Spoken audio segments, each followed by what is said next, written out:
Halo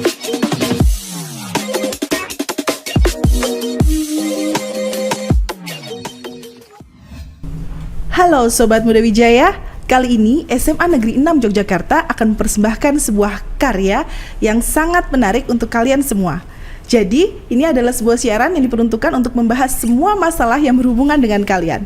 Voila, 6C Podcast, we talk about us.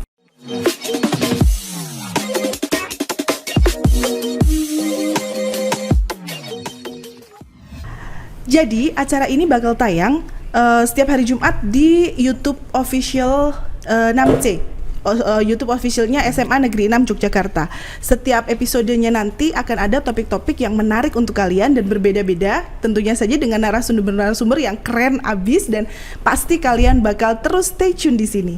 Baik, untuk edisi perdana ini, perkenalkan saya hostnya yaitu Madam Arni akan berbicara atau ngobrol-ngobrol dengan 3 narasumber yang sudah hadir di sini. Oke, gimana ini? Selamat pagi. Pagi, semua. Pagi, Madam. Oke. Di sini ada 3 narasumber yang kece banget. Yang pertama, kita udah kedatangan salah satu coach ya. Kayaknya kalau anak-anak Jogja ini udah kenal semua ini sama. Oke. Ini adalah Mas Zaka Ahmad. Beliau adalah Direktur Eksekutif Institute for Integrity. Keren banget namanya, Institute for Integrity. Ya, sure, thank you. Hai, Ma'am. Oke. Hai, Antar. Disingkatnya IFI gitu ya, Mas ya? Yes. Kalau saya guru bahasa Prancis, saya lebih mengenal juga ada IFI, itu Institut Français Indonesia. Itu dia, agak-agak mirip di situ. Dan yang kedua ada Mas Muhammad Attar Gibran. Oke, halo Mada. Halo Attar. Attar ini adalah Ketua OSIS SMA Negeri 6 Yogyakarta. Dan berikutnya ada Mas Aulia Risa Aji. Halo Mada. Halo Aji. Ji, gimana kabar Ji? Baik Madam. Baik. Aji ini adalah ketua MPK-nya. Jadi kita punya ketua OSIS, punya ketua MPK, dan punya coach terkenal. Wah, aduh keren banget ini udah pasti podcastnya. Ya, kita mulai topik pada hari ini tuh agak, kalau misal dipanjangkan tuh mungkin agak berat ya. Tapi ya, we'll see nanti gimana. Penguatan integritas siswa sebagai bagian dari pendidikan anti korupsi melalui budaya organisasi sekolah. Wah, keren banget gak tuh? Itu kita udah mendatangkan 2 pentolan organisasi, kan? 2 pentolan organisasi di SMA Negeri 6 dan ahlinya dalam soal integritas. Nah, berhubungannya dengan apa? Dengan yang sedang terjadi pada saat ini. Ini pas banget momennya. Jadi tahun lalu sekitar tanggal ini 16, 17, 18-an kita udah mulai awal Maret itu kan ada mulai pandemi masuk ke Jakarta. Kita tadinya nggak mikir ya itu bakal ada di Jogja, tapi ternyata 2 minggu kemudian kalian dengan serta-merta begitu saja, kita sebagai guru dan anak-anak sebagai siswa juga nggak ada persiapan sama sekali, kita diputuskan untuk PJJ. Nah, kalau yang dulu tuh masih ini apa sih, bagaimana sih? Nah sekarang ini udah 1 tahun nih PJJ, kalian udah mengalami PJJ selama 1 tahun. Apa sih menurut kalian itu perasaannya bagaimana sekarang? Apa yang kalian rasakan setelah kalian menjalani pendidikan jarak jauh atau pembelajaran daring selama 1 tahun ini? Coba. Dari Aji dulu atau gimana nih? Kamu dulu aja, Dar. Jadi Atar dulu aja. Kalau pandemi ini emang benar-benar merubah paradigma semua sektor ya, nggak terlepas dari pendidikan. Aku pun sebenarnya juga bukan berasal dari SMA 6 dan kebetulan karena pandemi ini jadi masuk di sini. Nah, kalau dari segi pembelajaran sendiri memang benar-benar kontras dari sebelumnya. Yeah. Tapi kalau boleh berpendapat, kalau bagi aku sendiri gini, Madam, adanya pandemi ini, adanya PJJ ini malah buat kalau saya pribadi itu sadar bahwa kemampuan berakademik itu nggak cukup. Maksudnya ada hal-hal lain yang harus sebenarnya dari awal kita belajar offline pun kita perhatiin, kayak misalkan bagaimana kita bersikap, kemudian kayak misalkan ilmu-ilmu lain kayak time management, kemudian energy management, dan juga banyak banget ilmu yang sebenarnya masih perlu kita gali-gali lagi gitu. Kalau aku gitu sih. Jadi kontras banget ya, apalagi sebelumnya Attar itu sebelum dari SMA 6 itu aku dari pondok. Dari pondok. Yeah. Wah, beda banget ya, ini dari pondok, tatap muka, selalu tatap muka 24 jam gitu lah ya. 24 jam ketemu teman-teman dan guru. Terus sekarang masuk ke SMA 6 langsung daring. Langsung kontras banget ya, jelek. Kalau Aji gimana Ji perasaannya Ji? Udah 1 tahun PJJ gini Ji. awalnya tuh aku ngerasa kalau ya seneng gitu loh madam, soalnya bisa belajar sambil makan, sambil Iya, sambil gitu kan, gitu kan. benar. Awalnya ngerasa wah kayaknya enak nih. Nggak gitu usah buat- mandi kalau perlu. Iya.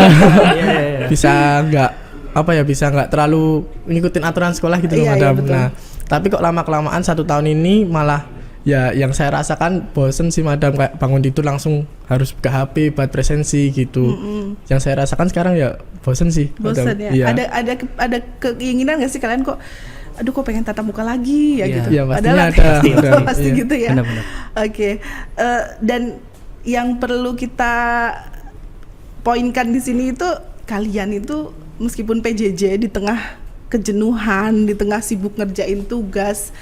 Kalau saya pribadi sebagai guru itu ngerasa kayak pembelajaran daring itu butuh energi 2 kali lipat justru. Benar. Iya. 2 kali setuju. lipat. Iya. Setuju. Ya kan kalian juga siswa gitu ya, Iya. kalau misal guru itu Iya. kalau misal Zoom itu lebih menjenuhkan karena kalau dalam kelas kita bisa keliling, menyapa siswa, ngobrol, ada interaksi. Kalau Zoom saya yang ngomong, kamera dimatikan, saya nggak tahu anak-anak ada di mana kan. Iya. Kalian sedang apa saya juga nggak tahu. Kemudian menyiapkan video pembelajaran itu editingnya 6 jam cuma jadi 3 menit semacam itu. Di titik kejenuhan ini kok kalian masih bisa berminat atau berkecimpung di bidang organisasi gitu. Kalian tuh masih ada semangat untuk berorganisasi. Itu gimana sih cara menjaga keep the fire-nya itu gimana itu? Menjaga api semangat kalian untuk tetap mau berorganisasi itu gimana? Dari Mas Haji atau Coba. Coba saya dulu ya madam. Oke, Aji dulu deh. Kalau dari saya mikirnya gini sih madam, saya kan juga sekolah baru 1 tahun nih di SMA 6. Maksudnya yang offline gitu loh. Iya, iya betul. Nah terus kan aku masuk organisasi, terus aku mikir nih kalau wah kayaknya masih banyak poin-poin atau enggak goals-goals yang belum tercapai sama organisasi tersebut gitu loh madam. Makanya walaupun di situasi pandemi gini ya tetap semangat karena aku mikirnya wah ini mungkin besok masih bisa dikerjain gitu loh. Maksudnya kayak masih kurang-kurang yang belum dikerjain aja gitu, makanya masih tetap semangat buat berorganisasi gitu sih madam. Jadi memang semangatnya dari dalam diri sendiri Iya, gitu ya. iya. Ada dukungan dari yang lain gitu nggak? Ya mestinya ada. Oke, kalau Atar Oke. gimana Atar? Sebenarnya banyak faktor sih, Madam. Cuma aku ceritain beberapa aja. Salah satunya gini, aku beberapa waktu lalu tuh baca kayak sebuah jurnal dari Wendy Wood bahwa 40% kegiatan yang kita jalanin itu adalah sebuah kebiasaan. Jadi kita ngelakuin sesuatu ternyata tuh enggak 40% lebih. Itu bukan sebuah keputusan, kayak misalkan aku bangun tidur langsung pegang HP, itu kebiasaan yang udah kita pupuk dari lama. Nah, kepikirnya aku gini, kalau misalkan aku ikut organisasi, aku bisa manage waktu dengan baik, kemudian bisa menyalurkan ide-ideku yang sebenarnya selama ini aku punya ide ini nih, tapi nggak tahu medianya apa. Nah, itu aku bisa sharing-sharing sama teman-teman kalau misalkan aku punya ide kayak gini, kayak yang lain kayak gimana. Nah, itu bakal munculin sesuatu lagi yang juga menghilangkan kejenuhan itu sendiri. Kalau misalkan aku bisa tetap ngobrol sama teman-teman, diskusi sama teman-teman, dan lebih asiknya lagi kalau misalkan kita buat suatu kayak karya gitu ya. Karena kalau di tahun ini kebetulan OSIS sendiri punya program, salah satunya itu komunitas, ada 3 komunitas dari desain, kepenulisan, dan juga bahasa Inggris. Itu programnya weekly, jadi kita karena kemarin juga kita bikin kayak semacam evaluasi gitu sih, sebenarnya apa yang pingin teman-teman capai di OSIS, kayak misalkan mereka pingin meningkatkan sifat kepemimpinan mereka dan juga yang lain-lain. Nah, itu sebenarnya kalau saya korelasikan dengan jurnalnya tadi bahwa hal-hal yang kayak gitu itu nggak bisa dicapai dalam yang misalnya kayak event yang setahun sekali gitu. Apalagi kalau misalnya pandemi ini kita nggak bisa event kayak dulu-dulu. Nah, gimana caranya? Ya udah kita bikin tuh kebiasaan dalam berorganisasi. Gimana sih cara kita nyari materi? Gimana cara kita narik teman-teman? Gimana cara kita kayak ini bentar lagi insya Allah hari Jumat itu bakal ada sharing-sharing dari teman-teman Segbit 10, dan juga di hari Sabtunya Segbit 8. Yang Segbit 10 itu mau kita undang dari teman dari Kazakhstan. Kita kayak ngobrolin kayak daily life-nya di sana gimana sih, karena kita sama-sama ngalamin hal yang Bukan serupa. Dayana tapi ya? Bukan. bukan Dayana, bukan. Bukan Dayana ya? Kayak dia sama-sama pelajar sih, sama-sama seumuran, dan kemarin aja dia juga baru lomba debat juga. Ya kita kayak sharing gimana sih pengalaman selama pandemi ini, hal-hal apa yang bisa bikin kamu keluar dari kejenuhan, gimana cara kamu tetap bisa berprestasi kayak gitu-gitu. Nah, kalau bagi saya sendiri ya itu sih menguatkan tentang kebiasaan, karena 40% lebih yang kita lakukan setiap hari itu yaitu tadi kebiasaan, bukan sebuah keputusan. Kalau misalkan kita bisa ngelakuin sesuatu secara otomatis gitu tanpa kita mutusin jadi kan kalau misalkan kita mutusin nggak lama gitu ya, loadingnya ngumpulin niatnya itu iya benar. males banget kayaknya. Nah itu kayak gitu sih madam. Oke, jadi tetap semangat gitu Tetap ya, semangat. tetap semangat. Meskipun kalian jarang ngumpul ya berarti ya di organisasi MPK gitu, pernah ada ngumpul secara daluring gitu nggak? Kalau secara luring itu ini kan kegiatan MPK tuh sekarang ngurus buku tahunan sekolah dulu Bu. Oh iya betul. Nah itu biar nggak terlalu meluas gitu kepanitiaannya, makanya dari MPK aja. Nah terus itu kemarin waktu hari mungkin hari Rabu atau Kamis ke sekolah Bu, buat cerita sama Pak Eko. Oke gitu ya. Gitu. Kita kan manusia juga memang kodratnya harus ketemu sama orang lain ya, nggak bisa kita ketemunya sama layar terus gitu ya. Bu. Oke, sip. Jadi keren loh anak-anak yang bisa berorganisasi, bisa mewadahi ide-ide kalian gitu, karena fenomena yang terjadi ketika PJJ ini, saya sekarang berbicara dalam sudut pandang saya bukan sebagai host ya, tapi sebagai guru ya. Saya menemukan fenomena-fenomena gimana, mungkin entah itu kejenuhan atau itu mungkin sudah karakternya atau seperti apa, tapi ketika misal saya membuat sebuah video pembelajaran, tidak terpantau siapa saja yang melihat dari awal sampai akhir, kemudian nanti ketika diberikan tugas, kenapa sih kok guru kos seneng banget sih ngasih tugas ketika pembelajaran daring. So kalau misal nggak ada tugas, kalian mau bagaimana? Karena kalau misal kita biasanya di dalam kelas kan ada interaksi, tanpa tugas pun kita tahu kendalanya di mana. Tapi kalau misal nggak ada tugas, kita nggak tahu kendala kalian itu di mana sebenarnya. Tapi ternyata itu tidak terlalu efektif juga. Karena apa? Karena saya menemukan sebuah fenomena di mana kok ada beberapa tugas yang mirip, bahkan sama persis, atau terindikasi cuma kopas, cuma diganti nama mungkin. Ini senyum nih anak-anak. Kalau misal saya, mungkin saya pengalaman saya karena saya guru bahasa asing, anak misal yang awal-awal saya baru, gampangnya gini, saya baru mengajarkan present tense misal gitu ya Mas Zaka ya. Tapi tiba-tiba mereka bisa menjawab dengan past tense. Padahal bahasa Perancis kan berbahasa yang baru buat mereka. Istilahnya kayak misal kalian anak SD baru belajar bahasa Inggris misal begitu. Ya udah, berarti ini mereka tidak memperhatikan apa yang saya berikan, tapi mereka cari jalan pintas. Apalagi sekarang ada Duolingo, ada Google Translate, ada macam-macam lah aplikasi-aplikasi itu. Dan ketika ujian pun kami sebagai guru tidak bisa mengawasi benar-benar bagaimana siswa yang jujur atau seperti apa, meskipun itu udah dengan quizzes live, meskipun apapun, semua bisa terjadi. Dah, kalau kalian sendiri tuh melihat fenomena ini gimana? Nah lo, gimana? Kalian sendiri gimana? Kalian pernah nggak ketika mengerjakan tugas gitu melihat tugas teman atau menduplikasi atau bagaimana? Itu pernah nggak? Ya pernah. Oke, Pernah ya? Iya. Pernah ya? Pernah. Iya. Pada situasi apa sih kalian melakukan itu? Kalau Aji gimana Ji? Pada situasi apa Aji melakukan misal duplikasi tugas atau cari jalan pintas gitu? Nah kalau saya tuh karena itu loh Bu, numpuk tugas loh Bu. Jadi, menunda-nunda. Iya, jadi kan tugasnya kan jadi banyak. Terus kan ya, wah capek nih ngerjain satu-satu gitu. Makanya ya aku pengennya tanya aja ke temen gitu Bu. Gitu ya. Karena banyak tugas ditunda, akhirnya yang harusnya weekly atau harian, daily, terus jadi di akhir pekan bukannya kamu malah relax, malah kamu ngerjain bener, Bu. semua ya. Iya. Atar pernah Tar? Iya pernah, tapi gini, karena yang kayak aku bilang di awal tadi, salah satu ilmu yang perlu kita pelajarin itu selain memanfaatkan waktu dengan sebaik mungkin, ada satu lagi nih yang sering kita lupa, yaitu energi manajemen. Jadi gimana cara kita menyalurkan energi itu gimana ya, biar nggak kecapean juga, biar optimal gitu. Nah biasanya kalau aku pribadi sebenarnya gini sih, kayak pelajaran-pelajaran kayak yang hitung-hitung eksak gitu, sebenarnya cuma butuh habis ini tuh gimana sih, kayak ada stuck di salah satu step, terus cuma pengen tahu itu aja. Nah itu yang bikin itu di situ. Dan mungkin kalau misalkan lagi agak padat banget dan tugasnya kadang tuh ya terus terang ya, kadang ada guru yang kurang menjelaskan, cuma mengasih tugas dan bener. dan itu jujur ini apa? Nggak tahu benar-benar. Dan teman-teman juga pastinya juga masih pada bingung. Kemudian kalau misalkan di Google Meet sendiri kayak misalkan gini, kemampuan guru dan siswa itu kan berbeda gitu ya Madam. Kayak misalkan siswa disuruh jawab soal A, itu otaknya tuh masih loading lama, itu masih kayak ini kok cepat kayak gimana, kayak kita tuh ditekan banget. Jadi salah satu faktornya juga tekanan sosial sih, maksudnya dari masih mementingkan tentang nilai, terus kayak yang penting nggak missing lah tugasnya, ya udah selesai semua, tanggung jawabnya udah selesai, kayak gitu sih.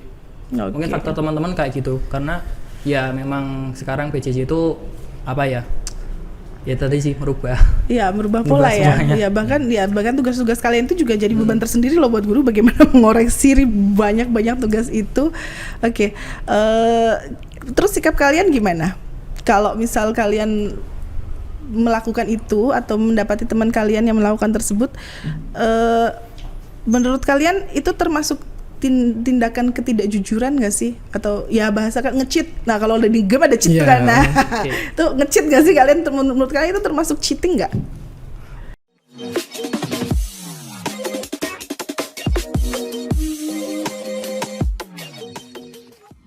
Oke, jadi kayak yang tadi aku sempat sebutin tentang kayak habit gitu ya. Jadi kebiasaan itu apa ya, bisa berdampak baik untuk kita dan sebaliknya gitu. Kalau misalkan kita terbiasa untuk kayak melakukan hal-hal yang kayak tadi konotasinya negatif kayak gitu, ya apa outcome-nya tuh bisa menjalar ke sektor lain, kayak misalkan tentang kejujuran tadi, bisa misalkan kalau sekarang mungkin cuma sekedar tugas, tapi lama-lama nggak apa-apa lah, dikit sekali-kali lah gitu kan. Nanti kalau kebiasaan itu sih bahayanya di situ. Nah, gimana caranya? Kalau kemarin juga teman-teman OSIS sempat ngadain kayak evaluasi kritik dan saran gitu ke teman-teman 6C. Kita ada salah satu pertanyaan gini. Kendala teman-teman di saat PJJ apa sih? Misalkan ada nggak? Kalau misalkan ada, apa solusi OSIS buat membantu teman-teman? Ada yang bilang beberapa, nggak cuma satu, bahkan itu pingin konsultasi dengan guru BK. Karena kita kan nggak pernah tahu latar belakang teman-teman di sini kan beda semua. Ada yang mungkin di rumah itu nyaman-nyaman aja belajar online tuh malah semakin seneng karena fasilitasnya lengkap dan kawan. Tapi ada yang mungkin kurang, ada yang mungkin ngerasa rumah tuh kayak nggak nyaman banget buat belajar, kayak gitu-gitu. Ya, terus kayak misalkan tadi nih belum paham, kayak mereka tuh butuh penjelasan yang lebih intens gitu. Mereka tugasnya numpuk, terus nggak bisa ngerjain tuh, malah kayak apa ya, malah capek dimikirnya gitu. Jadi mereka malah butuh, ya istilahnya butuh teman buat ngobrol sih sebenarnya, buat masalahmu kenapa. Dan kayak misalkan pelajaran di sekolah itu kan butuh dasar, kayak misalkan kalau misal kamu belajar turunan, kamu harus belajar A, B, C, D, E. Nah kadang teman-teman juga kalau belum paham suatu materi, bukan karena materinya juga susah, tapi belum paham materi sebelumnya, kayak gitu sih. Jadi ada nggak sih opsi kalian konsultasi sama guru secara pribadi langsung begitu, mencoba dulu? Karena memang fenomenanya kayak saya melihat sudut pandang guru ya, hanya sebagian kecil anak-anak yang berani untuk konsultasi. Yang melatar belakangi kalian nggak berani konsultasi itu apa sebenarnya? Coba kalau Aji sekarang melihat fenomena cheating di antara teman-teman dan anak-anak sekarang, nggak cuma kalian ya, kita lihat hampir semua anak itu melakukan itu. Gimana Ji menurut kamu tentang cheating itu, Bu? Iya. Ya itu nanti takutnya tuh loh, Bu, kalau kita terbiasa nyepelin hal-hal yang kecil kayak tugas itu, ya bener yang sama yang dikatain Atar, kalau nanti berdampak ke hal-hal yang lain gitu loh, Bu. Jadi ya kalau bisa mulai sekarang ya dikerjain tugasnya lebih tepat waktu aja. Tapi dari dalam hati kecilmu, dari dalam hati kecilmu itu merasakan ini tuh salah loh gitu. Ya, iya bener ya. Alhamdulillah berarti masih ada perasaan bersalah ya ketika terus nanti kalau misalkan aku nyontek gitu, nanti aku mikirnya kalau temanku belum ngerjain terus aku harus gimana gitu loh, Bu. Jadi aku nggak bisa nyontek ke temanku kan, temanku juga belum ngerjain. Terus nanti aku juga udah ketinggalan pelajaran, malah nggak paham sama pelajarannya itu gitu loh, Bu. Jadi ya malah ngerugiin diriku sendiri. Gitu. Nah sekarang kita akan dengar nih pandangan dari Mas Zaka nih. Kan sudah anak-anak tuh sudah, kalau bahasa Jawanya tuh ngudoroso gitu ya, sudah mengeluarkan apa yang ada dalam ini mereka selama di PJJ udah setahun nih, jenuh nih, banyak tugas nih, akhirnya kita cheating nih gitu. Nah itu gimana Mas Zaka? Silakan. Jadi fenomena macam ini sebetulnya sudah terjadi jauh sebelum ada PJJ. Kecenderungan kami pernah melakukan riset 2017, kami punya program namanya Sekolah Integritas 2015. Alumni kami sudah hampir 7.000 orang, dan di setiap Sekolah Integritas kami selalu menanyakan, siapa di antara kalian yang belum pernah nyontek?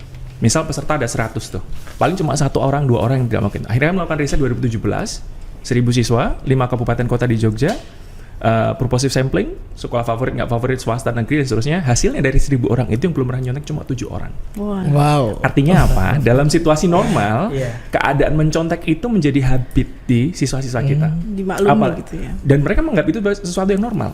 Ya ini yang dilakukan oleh semua orang. Justru ketika Anda tidak mencontek, kamu nggak nyontek, misal kamu dianggap aneh, kamu nggak dibully, kamu sok suci. Soalnya dibilang seperti itu, lalu anak ini tertekan. Ambis banget sih gitu. Iya, pasti mereka. Jadi mereka selalu dilabeli dengan hal-hal negatif ketika mereka berusaha untuk jujur dan mereka dijauhi dan seterusnya. Nah sekarang bayangkan ketika kita di dalam pengawasan, kita dalam keadaan lelah karena kita sekolah online, situasinya pasti akan semakin memburuk. Masalahnya adalah tidak dari semua kita sadar bahwa habituasi ini yang dibicarakan Atar tadi itu dampaknya buruk bagi karakter.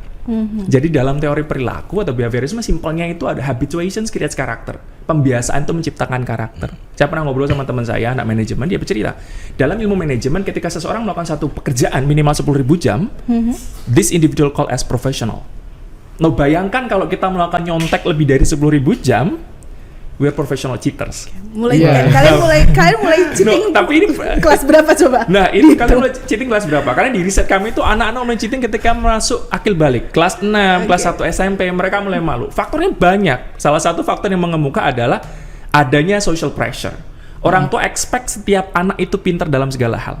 Dan kamu akan being valued based on nilai kamu gitu. Bukan based on kejujuran kamu. Ya bodo amat kamu jujur gitu kan. Nilai kamu berapa? Kalau enggak kamu akan malu. Dan permasalahannya adalah tidak semua orang aware, entah sekolah, entah anak ini sendiri ataupun orang tua tidak aware bahwa setiap anak itu punya kecerdasan masing-masing. Kalau kita refer ke teori pendidikan ada multiple intelligence theory, ada 8 jenis kecerdasan bahkan menjadi 9, ada linguistik, numerical, logical numerical, ada bodily kinesthetic, musical, natural, interpersonal macam-macam. Setiap anak memiliki kecerdasannya masing-masing. Problemnya adalah orang tua tidak tahu bahwa setiap anak punya kecerdasan masing-masing, tidak semua guru aware bahwa setiap anak punya kecerdasan masing-masing, semua di-expect untuk jago matematika pada saat yang sama. Padahal tidak semua orang mampu untuk punya kecerdasan logical numerical sebaik si individu ini. Semua orang di-expect punya kemampuan bahasa yang sama. Nah, perlakuan ini membuat ngasih pressure ke anak-anak ini. I have to be good in everything. And you have to be good in everything. What will you do? Do anything. Kalau perlu cheating dan seterusnya. So kita mencoba mendapatkan angka, tapi kita kehilangan value. Kita kehilangan nilai yang lebih besar. Bahkan ada drama tuh tiap tahun tuh. Kalau udah mulai ujian nasional tuh saya sering mendengar di sekolah A anak-anak dibiarkan nyontek, atau bahkan ada soal-soal yang udah keluar bocor dan macam-macam gitu. Jadi kan drama tahunan kita kan pura-pura pinter ya dengan angka yang tinggi walaupun didapatkan entah dengan cara yang seperti apa. Dan itu ya energinya habis-habisan di sana. But the thing is, I think kayak gini tuh akan memang sedang terjadi dan it's getting worse karena situasi semacam ini. Karena anak-anak mengalami kelelahan dan lain sebagainya. Jadi yang tidak disadari oleh semua orang adalah this is bad. Kenapa? Ya tadi kamu menghabituasi dirimu dengan value yang sebetulnya keliru. Di situ kan ada pelanggaran pada integritas akademik. Mungkin, Mas, aku kan cuma nyontek, aku kan cuma ngerjain tugas atau copy paste. Kalau kamu mengulang itu terus, itu jadi problem. Tapi terlepas itu problem deh. Alasan pertama adalah kamu tenang nggak? Jawabannya adalah nggak tenang. Kenapa? Karena sebetulnya setiap orang itu adalah diciptakan menjadi orang yang baik. Maka ketika melakukan kejahatan, nyontek apa, mencuri macam-macam, kamu nggak tenang. Jadi alasannya nggak usah alasan yang muluk-muluk deh. Kamu pengen tenang nggak? Kalau kamu pengen tenang, ya udah, lakukan aja sebisa kamu. Tapi ini juga butuh komunikasi. Memang harus sekolah paham, guru-guru mengerti, anak-anak paham, orang tua, agar pressure-nya itu nggak di sana. Karena kan pressure-nya, saya nggak mau tahu, ranking kamu harus bagus. Sekolah kita harus mempertahankan nilai, reputasi, dan seterusnya. Padahal di dalam akhirnya, ya demi reputasi dan lain sebagainya itu, we sacrifice something bigger. Apa itu? Karakter. Nah, kalau kita sepakat dengan karakter, ya harus diobrolin bareng-bareng. Tapi saya ngerti situasi yang dihadapi mereka, bahwa mereka lelah, mereka aduh gitu kan. Menurut saya, but this is nice ketika kalian masih, I feel guilty gitu. Cuma ya itu praktek yang dijalankan oleh hampir semua anak saat ini karena mereka kelelahan, mem. Jadi gimana ya? Respon saya adalah mungkin yang harus disadari tadi sih, apa sih pada akhirnya dampak buruk dari perilaku semacam ini? Karena for us it's a simple thing. Kayak ya udah nggak apa-apa, ini kan semua orang melakukan ini. Tapi di balik itu kan ada sesuatu yang gede. Ya. Gitu. Terlepas dari itu ya, sedikit intermezzo nih ya. Saya punya pengalaman pribadi dulu, ingat banget ketika saya SMP. Saya tuh tipe anak yang bureng, mem. Bureng nggak? Waktu dulu kecil bureng sih. Saya dulu ranking 1 terus, begitu ranking 3 saya pingsan gitu. Tapi ya ada satu, seriously. Oke. Tapi it's past. Begitu SMA udah easy going gitu, udah kenal teman-teman. Jadi udah nggak boring lagi ketika SMA. Itu SMP. Saya nggak belajar malamnya, saya ulangan sejarah. Ulangan sejarah itu guru baru. Tau lah guru baru pasti ya kalian kalau ketemu guru baru gimana, apalagi itu anak SMP gitu. Itu guru baru. Saya nggak belajar malamnya. Terus saya ulangan, saya lihat teman-teman saya tuh di Laci tuh pada buka-buka LKS tuh. Saya ikut. Saya buka LKS. Set. Lihat soalnya, dilihat ada jawabannya. Tapi terus entah itu, mungkin ini yang jadi titik balik gitu ya. Saya tuh merasa kayak seret, ih kok hina banget ya aku ya. Saya langsung kayak gitu. Soal kayak ini tuh harusnya kamu tuh bisa melakukan ini dengan kemampuanmu gitu. Kenapa kamu semalam nggak belajar? Ketika aku buka gini, terus kayak deg-degan, rasa deg-degan gitu. Meskipun ya saya itu jujur ya, sejarah saya bersekolah saya nggak pernah bikin contekan, saya nggak pernah nyontek dalam teks terus soal gitu. Tapi kalau tanya-tanya temen gitu boleh lah. Saya pernah melakukan itu, Itu kayak merasa kayak diri saya tuh kok hina banget ya gitu. Ini kan harusnya saya bisa melakukan kalau misal saya mempersiapkan diri dengan baik. Nah akhirnya itu saya tutup, akhirnya saya kuas gitu, saya taruh di bawah, saya injek tuh. Saya melakukan pekerjaan itu dengan semampu saya, dan meskipun hasilnya ya lebih jelek dari teman-teman saya, ya itu. Jadi dan sampai sekarang pun saya kayak merasa ini loh yang harus ditanamkan ke anak-anak saya. Kemarin juga begitu, ya saya pun ke anak saya gitu, kamu nggak masalah nilainya berapa, jujur tapi usahakan secara maksimal. Karena saya juga pernah punya pengalaman begitu sama orang tua saya pernah dulu pelajaran agama tuh dapat nilai 60 gitu.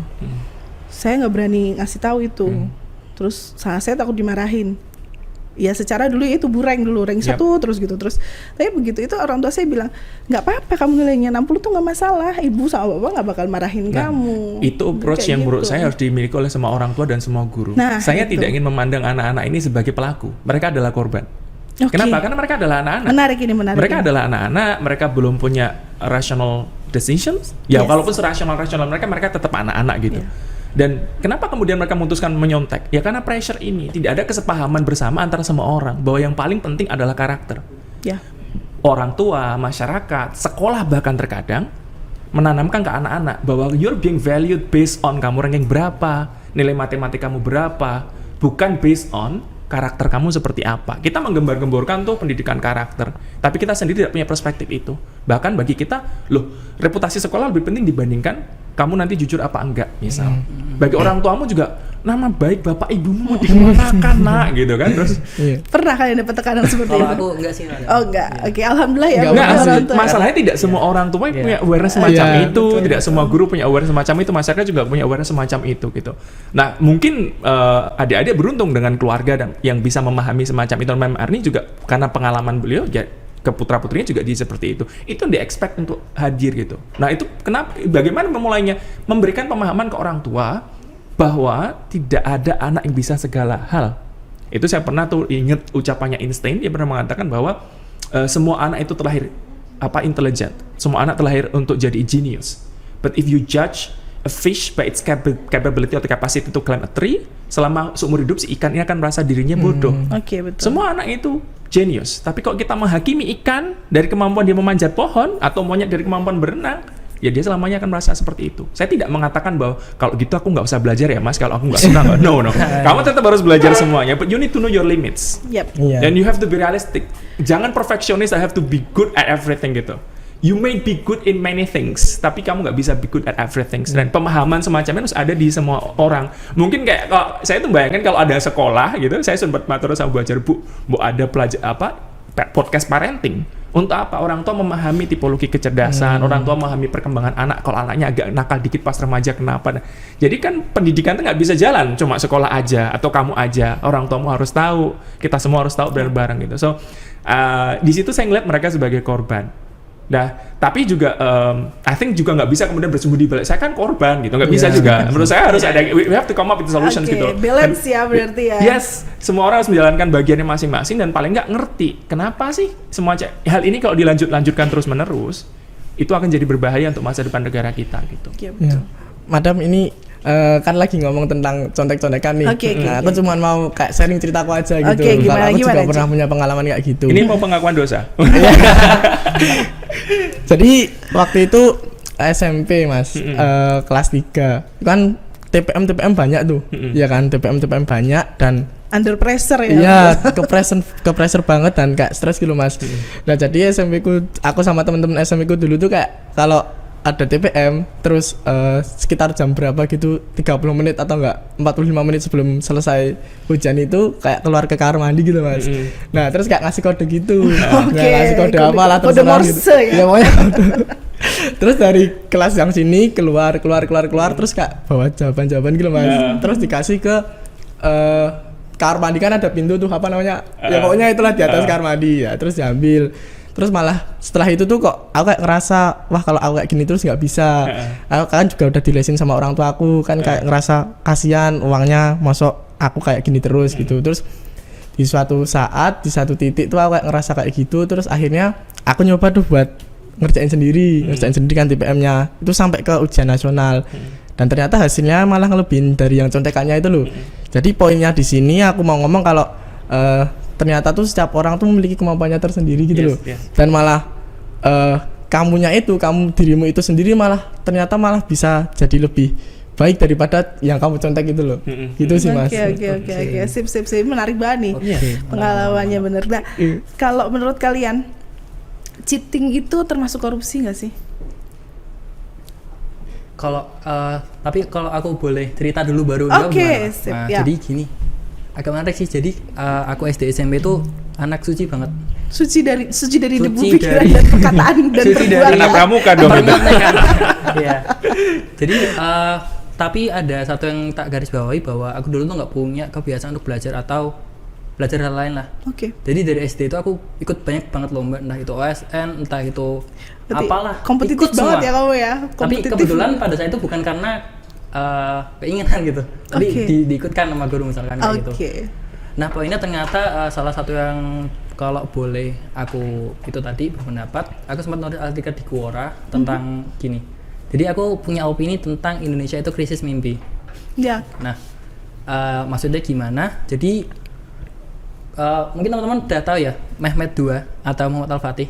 Kenapa dia bisa kayak misalkan 8 bahasa, kemudian hafid Quran pada usia belia banget, nggak pernah ibadah sunat tuh nggak pernah putus setelah akhir balik. Itu kenapa sih kok bisa segitunya gitu hidupnya gitu? Ternyata dia punya alasan gitu, dia punya tujuan.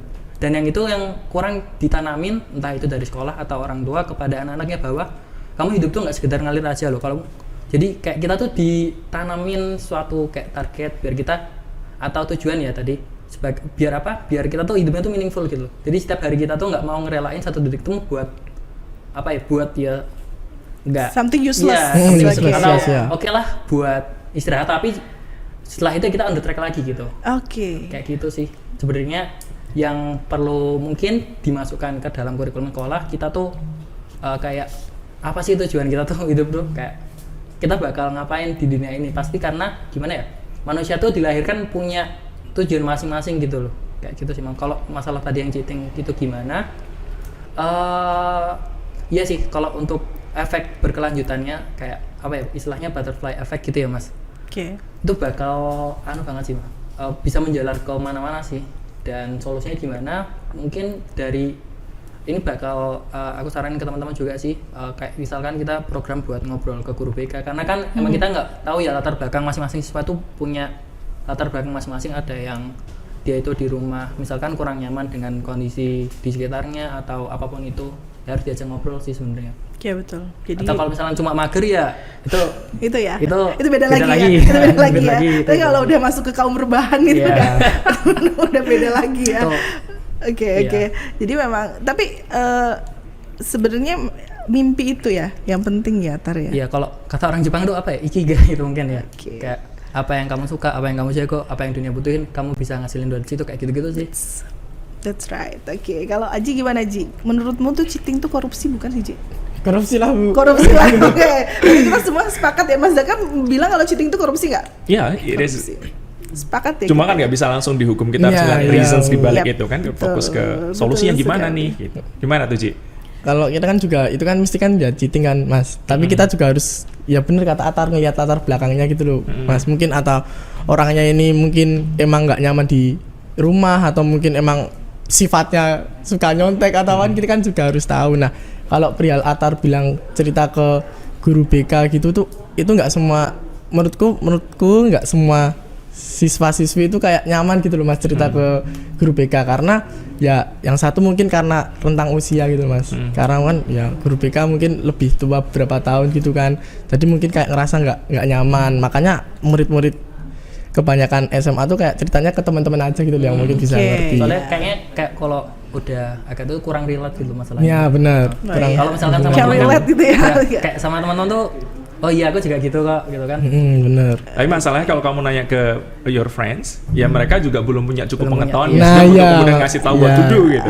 Oke, ya, sip. Kita udah mulai memanas di pembicaraan nih. Oke, kita jeda dulu ya. Siap. Oke, kita jeda dulu. Kita akan break dulu. Nanti kita bakal lanjutkan lagi pembicaraan kita yang sangat menarik ini. So, tetap stay tune di 6C Podcast. We talk about us.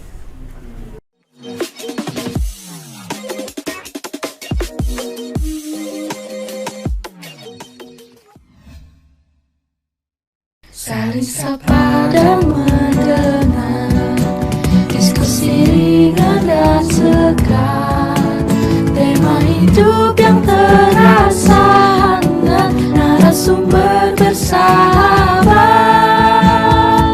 Mari kita bersama dan nikmati kisahmu, kisahku terangkum di 6C Podcast. Stay tuned on 6C Podcast.